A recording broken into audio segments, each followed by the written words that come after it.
How's it going, Talk for Us TV? My name is Jack and welcome to another video by myself on the channel.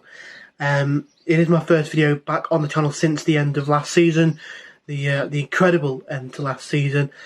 So if I'm a bit, a little bit all over the place or whatnot, do allow me. I'll try to get back into the swing of things, and it is very, very hot today. I'm sort of sat inside to try and get a bit of shade, if you will, from the heat outside. So yeah, if I look hot and sweaty or whatever, that's why. But anyway, I digress. So yeah, looking into sort of the transfers, I got a message from Dan asking if I wanted to do a video talking about the transfers so far, the players we brought in, that sort of thing. It is currently 7:30 in the evening on the 18th of July, so I'm not sure when Dan's going to plan to put this video up. I don't know if it's going to be instantly after I've done it or maybe sort of in the next couple of days. There could be a couple of signings that we've kind of confirmed or whatever goings on that I'm not aware of currently, so hopefully you can bear with me with that if I'm talking about the players we brought in and I miss somebody off. Maybe it's just because they've not been announced by the time that I record this video. We're looking at sort of O'Brien and Toffolo, a double swoop from Huddersfield. They haven't been confirmed for me yet. There are talks that it will be confirmed quite soon, so like that one for example is one that we haven't confirmed yet, that looks likely to be confirmed. So it could be a case of this video is uploaded before, after the signings, but I wasn't aware of it at the time.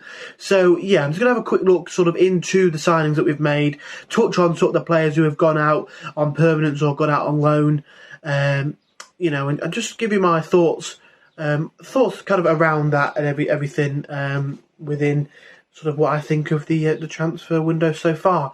So yeah, I've just had a look on my list, and it does look like there's definitely one outgoing player that's not on here. I'm on the Transfermarkt website, so there's definitely one on here that's that I know's not been mentioned. I don't know why. I'll get onto that one. It's an outgoing, so I'll get onto that one a little bit later. But if I do miss any out, I think that is just the only one. So, yeah, but if I do miss any out, then I do apologise for that. So, yeah, anyway, looking sort of into the players that we have brought into the club then.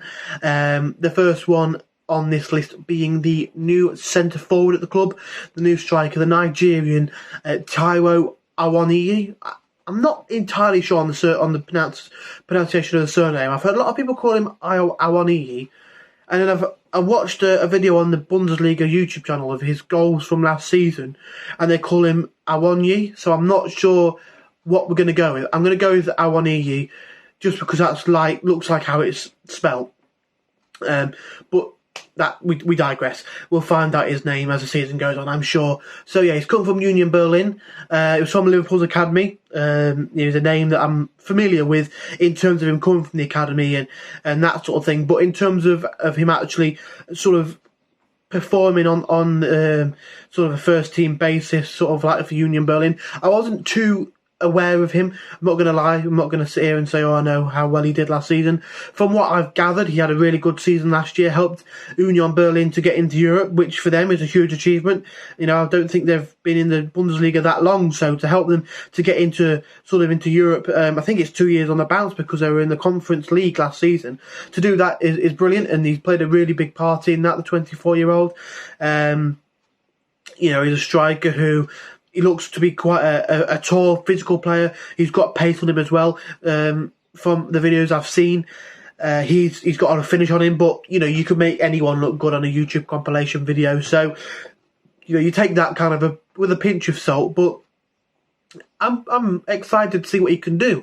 If he can perform at a level like he does in the Bundesliga, okay, it's not as strong of a level as the Premiership, but if he's able to play against that kind of player, sort of level of the quality of the Bundesliga, I don't see why he can't perform against some of the teams in the Premier League. If he's able to pick up goals in European competitions as well, it's promising signs. And I'm really excited to see what he can offer us and what he can bring. He looks quite, like I say, a physical striker, but someone who's also able to move the ball and has got a bit of pace in the bank as well. So I think it's a smart bit of business. 18.45 million is the fee that they've got down here. I think, it is obviously a record signing at the club. I think it's money well spent, to be honest with you. I think there's a couple of other clubs that might have been linked to Borussia Dortmund that I saw on a couple of like Twitter accounts saying that when we picked him up. So if that's the case, and that's quite a promising bit of information to learn.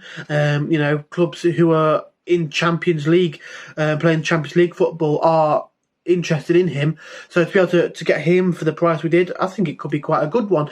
If it pays off and he keeps us in the Premier League, then he's worth every single penny of that fee. It's a little bit of question marks whether it will work. You look at sort of Weghorst came from Wolfsburg in the Bundesliga and didn't quite hit it off. At Burnley, Timo Werner came from Leipzig. Everyone was expecting him to be sort of running the race for Golden Boot, but unfortunately for him, it didn't quite work in that sort of way. He did quite struggle in front of goal and that sort of thing. So hopefully we don't bring that with him. But I think with Cooper and Murphy, they would have been very meticulous in what they want from him, in what they've seen of him, and I think they're definitely. Have taken a long time to make the decision, and I trust them. I trust them with every player that they bring in. They've not really made any mistakes so far. I think you've got to look at that and be positive and have optimism around the signing. I think it could be quite a good one. By the way, sorry if I do look up. I've got my my computer screen with all the details on. I should have mentioned that at the start, but if you do see me looking up, that'll be why. So yeah, moving on to the next signing then, we have gone for £18 million right back / right wing back Neko Williams from Liverpool. So yeah, last season he was obviously on loan at Fulham, and he looked really good from the sort of second half of the season that he had there. He scored some really, really good goals. I think there was one at Swansea away that he scored an absolute screamer there. He looks like quite a tidy player. Obviously, I think a lot of Forest fans at the start of the transfer window would have opted for Jed Spence, and I think that's natural given how good he was for us on loan last season. But to be honest with you, I think it's a good signing, Neko Williams. He's a Welsh player, and as I mentioned a bit later on, we've got a little bit of a Welsh contingent started around the club now. Obviously, Cooper, Johnson were already here. Williams been added, somebody I'm going to come on to in a moment. So he knows a couple of the players. He's got a good relationship with Johnson from what you've seen on international duty. You sort of see clips and pictures from the training ground on the Welsh Twitter. It looks like they have a bit of banter together, Johnson and Williams, which is good down that right-hand side, linking up together. Hopefully they know how each other's going to play and each other will figure within the squad. So I think, it's going to be quite an interesting one. £18 million is a big transfer fee, becomes our second most expensive transfer into the club. But I think it's a smart one. He's only 21 years of age, so we could get a good couple of years from him. And if he continues to grow and continues to perform in the way that he did at the back end of last season at Craven Cottage, then we'll probably get our money back in the future for him, if not more. It's quite an interesting one, and I'm really excited to see how he comes off in that one.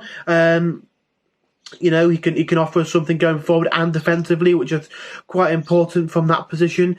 Like I say, an exciting transfer, only 21 years old, so we've got a good couple of years with him, hopefully.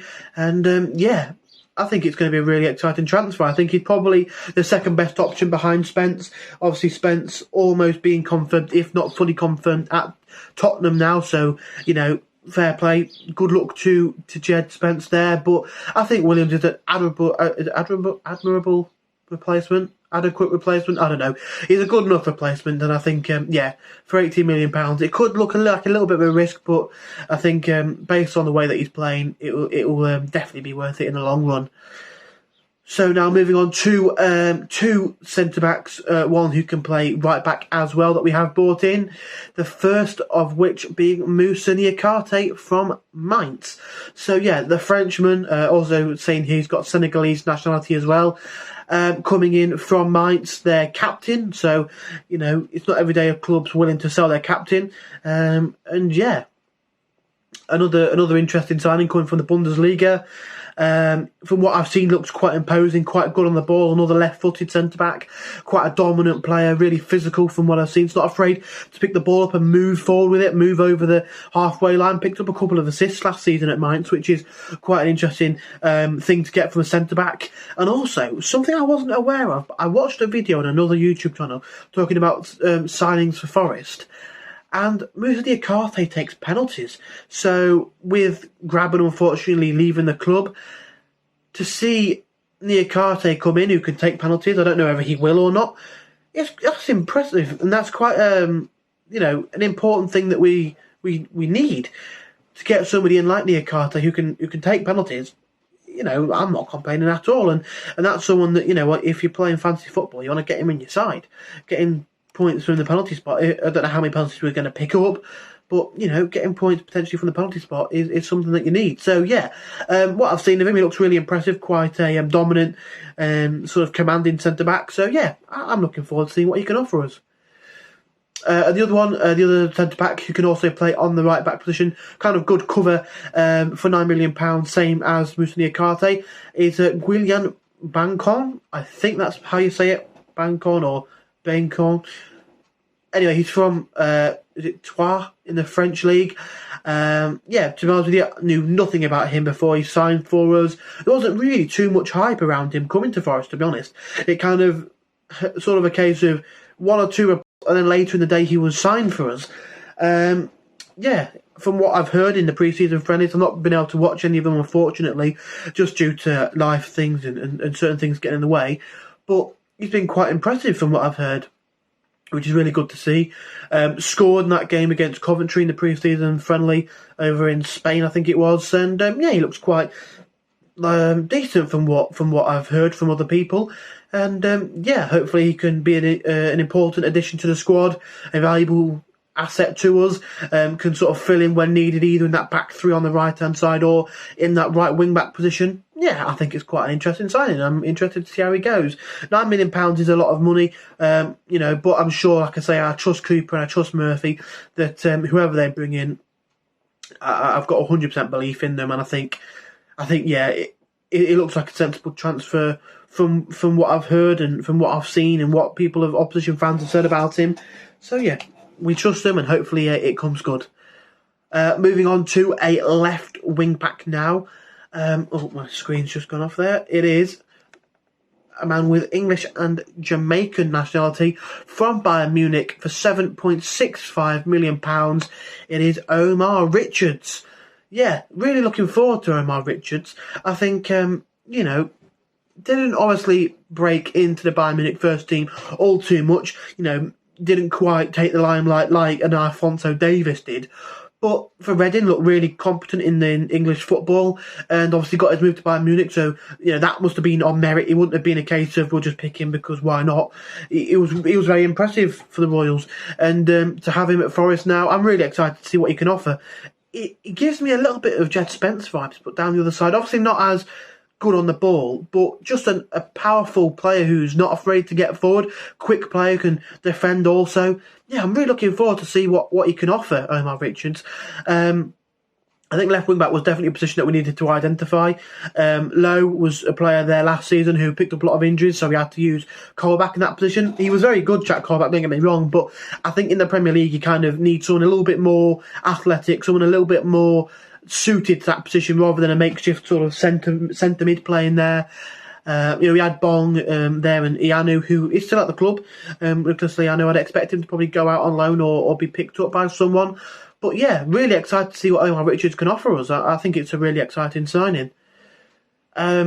Another transfer that we brought in, another player that I didn't really know much about, to be honest, a youngster by the name of Brandon Aguilar.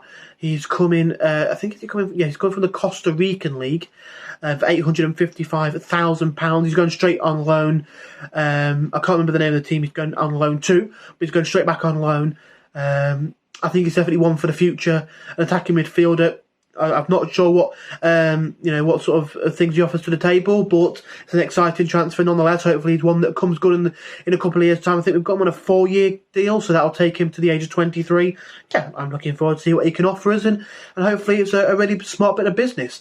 I always have this kind of thing where I see a club bringing a player that's unknown from a league that's not one of the main leagues in the world, and I like it because it shows that you're not just going for the easy options. Forest over the past couple of years have gone for the players who are, either linked to an agent that we've got at the club or linked to, a Premier League side that's fallen out of favour or whatnot, But to bring in someone from the Costa Rican league, I don't think there's many other clubs looking in that league. It could be really interesting. And for £855,000, it's quite low risk. And yeah, hopefully it's one that sort of comes out on top in a positive manner. So yeah, moving on to our 7th and 8th signing. We have Dean Henderson and Wayne Hennessey.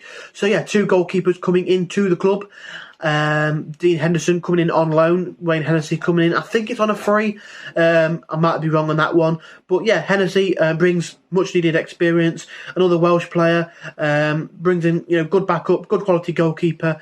Obviously won't play week in, week out, but when called upon, he's got the experience to rely on, and it'd be good for some of the youngsters around the squad. So yeah, I'm quite pleased with that one. And Dean Henderson, like I say, he's come out on loan from Manchester United.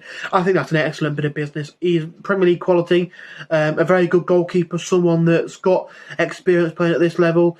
For Sheffield United, kept them up in their first season, did really, really well for them, finishing, I think it was around the 10th place position. So yeah, I'm really excited to see what Dean Henderson can offer. It's a real shame that Samba had to go, and that is one of the outgoings that I'll move on to in a minute. I'm gutted that he's gone. I just want to thank Samba. Incredible end to that season. That second half, that second leg, should I say, of the playoffs against Sheffield United was one of the best, if not the best, goalkeeping performance I've seen from a Forest goalkeeper. Absolutely insane from him. Incredible. Absolutely incredible.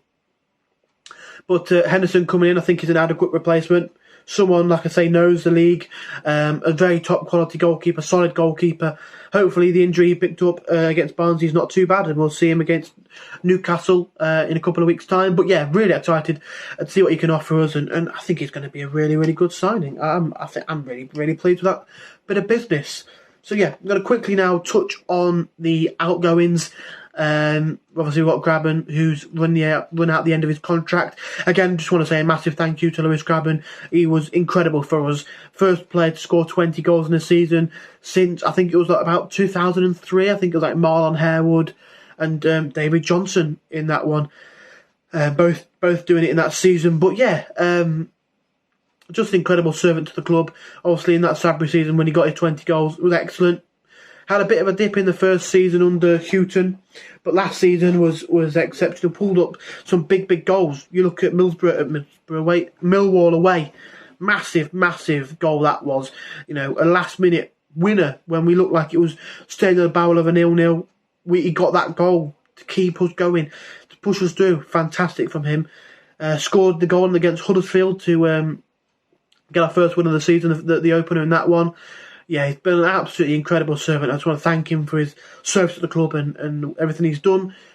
But yeah, moving on to the other outgoings. I think all the rest of the outgoings are just loanees, if I'm correct. Obviously, I've touched on Brandon Aguilar going out on loan. It's the team names here. I'm going to absolutely butcher this. I think Goana Casteska from the Premier Division Apuetra in Costa Rica. Probably absolutely slated that pronunciation, but I gave it a go. Ethan Horvath going out on loan to Luton. I think that's a smart move for Ethan. He wants to obviously get football, so he's in the shop window for the World Cup in the winter. He was excellent for us last season, stepping in for Samba when he got suspended, and had a little bit of an extended period in the side when Samba was available again. He did such a good job that they kept him in there. Made some big saves in that Sheffield United game. Huddersfield in the Cup was excellent in that one. But yeah, I think for him it's a smart move to go out and get a season of football, first team football under his belt. I think Luton need a goalkeeper. They had to rely on, I think it was an emergency loan of Matt Ingram from Hull towards the end of last season, which isn't ideal. So to get in Ethan Horvath, an experienced goalkeeper who in the Championship they know can perform, I think it's a smart bit of business for both clubs really. Seeing as they were able to get Hennessey in, I think for him and for Luton, yeah, it's a brilliant bit of business. It's Next up for me, Mohamed Draga to FC Luzern. I'm surprised they didn't get him on a permanent, to be honest with you. I think he went there last season. I don't think he's even kicked a ball for Forest in a professional game, or a competitive game, should I say. Yeah, just an expected loan. I expect him to go on a permanent. I don't really have too much to say about him. I expect there'll be other players going on loan or leaving on permanents. You look at like Ianu, Sandy Silva, Carl Jenkinson, those kind of players. I think. Actually, no, Carl Jenkinson. He left on a free when his contract went out. But I think not really much to comment on the Tunisian there. Wish him the best of luck, and potentially it could be a permanent in the summer. And then the last player I've got down here, I might have missed a couple out. I don't think I have, but it's Jonathan Panzo. Going to Coventry on loan. Scored twice in his first pre-season friendly there. So congratulations to him for that one. But yeah, Jonathan came in. I don't think he got much, from what I can remember, playtime for us. But looks like a promising prospect, 22 years of age, left-sided centre-back, came from Dijon last season, he's gone out to Coventry on loan. All the best to him, wishing him an absolutely fantastic season. He gets some first-team football under his belt in the Championship, a difficult league, as we know all too well. I think it's a perfect opportunity for him to play some first-team football and to have a chance of showing Cooper and the boys at Forest what he's made of, and I'm really excited for him. Hopefully he does a really good job and he can shine in the Championship, and for himself he has a really, really good season. I'm just going to quickly touch on the players who left out on their free contracts. You've obviously got Bong, who, to be fair to him, I'm not fell in love with him, but he touched my heart a little bit, Gaetan Bong, with the celebrations in the playoff final. He got so much stick from Forest fans, and some will say rightly so. Some will say it was a little bit harsh. Got that equaliser in the East Midlands derby at Pride Park in August last year. He loved it when we got promoted. He was so happy for the club. Obviously didn't play such a big position in it himself, but was over the moon for us to get promoted, and to see how happy he was did kind of touch my heart a little bit. I think it was inevitable that he was going to go. Cooper had a lot of good things to say about him around the training ground and around the dressing room, which is good to see. But I think inevitable that he was always going to go. And like I said, same with Carl Jenkinson. Really, never really worked out. Poor sort of transfer in both senses for him and the club. He had a good time out from what I can see in Australia, and fair play, go out there and enjoy the weather, enjoy a bit of, go out there and enjoy the weather, enjoy a bit of football, and hopefully whatever he chooses to do next in his career goes well for him. But like I say, really happy with the transfer window so far. I think players we're looking at bringing in, I think we should look to bring in. If we can get a good price for Gibbs White, bring him in. I think we're also looking at Maxwell Cornet, so I think either or, maybe not both, but I think either or. Preferably for me, I'd probably go with Morgan Gibbs White, but if the price is too much, I completely understand that. And then you look at obviously O'Brien and Toffolo from Huddersfield, get them both in for the price we're going to pay. It's absolute peanuts. It is such a good bit of business from Forest to get someone like Lewis O'Brien for and Toffolo for a combined £10 million, when I think Lewis O'Brien's worth probably $5 million more than that on his own. To do that is just incredible, and I'm really happy with that bit of business. We're linked to a couple of other players. I think his name's Mangala from Stuttgart. I think we're looking at him. He's a midfielder for about £9 million. There's a couple of others off the top of my head I can't quite remember. But I'm really happy with the way things are going. It's really weird that I put a tweet about this. It's really weird we've got a well thought out transfer strategy that actually makes sense rather than just bringing in whoever wants them. It's brilliant to see, and I love it. But hopefully these players prove to be worth the money that we bought them for. Hopefully they point us in the right direction and help us stay in the Premier League. So really happy with the transfer window so far. Hopefully I'll be sat here on transfer deadline day or the day after transfer deadline day, absolutely buzzing with some more players coming in and maybe a couple of players going out. I expect maybe Taylor to go, Lolly, which is a shame the way that it's said that he's been treated. I don't know how true that is, but hopefully that's something that can be rectified by the club, and he can be thanked for his service to the club. I expect a couple of players to go, like I mentioned earlier on, but I don't expect there to be any first team sales. I think a couple more additions to the first team, and we'll be cooking on gas. So let me know down below what you thought of the transfer window so far. I'm really happy with how it's gone. Let me know who you want us to bring in or who you want us to let go of. And if you enjoy, smash the like button, subscribe if you are new to Talk Forest TV and you haven't already. And all that is left for me to say is, come on, you Reds.